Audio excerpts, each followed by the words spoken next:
Uzkosmos agentligi tomonidan shu yilning fevral oyida konsert loyihasiga start berilgan edi. Loyihaning ilk bosqichida 250 ga yaqin ishtirokchi qatnashgan bo'lsa, bugungi final bosqichida 9 ta jamoa qatnashyapti.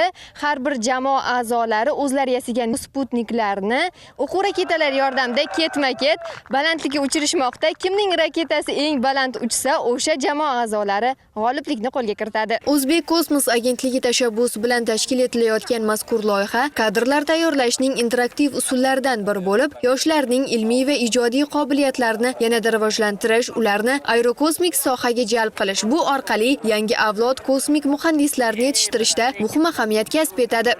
Raketalar 2 kilometr tepalikka uchib chiqadi. Raketa uchib chiqqandan keyin sun'iy yo'ldosh raketadan ajraladi. Ajralgandan keyin parashyut ochiladi. Parashyut ochilgandan keyin sun'iy yo'ldoshni asosiy shu texnik xarakteristikalari bo'yicha biz baholaymiz. Ya'ni geopozitsionирование yoki temperatura yoki boshqa ko'rsatkichlarni mana shu sun'iy yo'ldosh o'zi o'lchab berish kerak bo'ladi. Uchirilgan raketalardagi sputniklarning hammasi ham muvaffaqiyatli yakunlamagan bo'lsa-da, ularning barchasi atmosferadagi bir qancha ma'lumotlarni aniqlay oldi.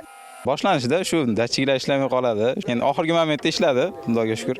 Hammasi yaxshi. Bizda GPS data, real time vaqtlari hamda namlik, temperatura bizga 7 xil turdagi ma'lumotlar kelib turibdi. Loyiha yakunida g'olib jamoalar aniqlandi. Birinchi o'rinni qo'lga kiritgan Yangi O'zbekiston universiteti jamoasiga O'zbek kosmos agentligi tomonidan kubok hamda qolgan qatnashchilarga esdalik sovg'alari topshirildi. Gulbahor Abdulxayev va Abdulahad Abduvahobov Hudud informatsion dasturi uchun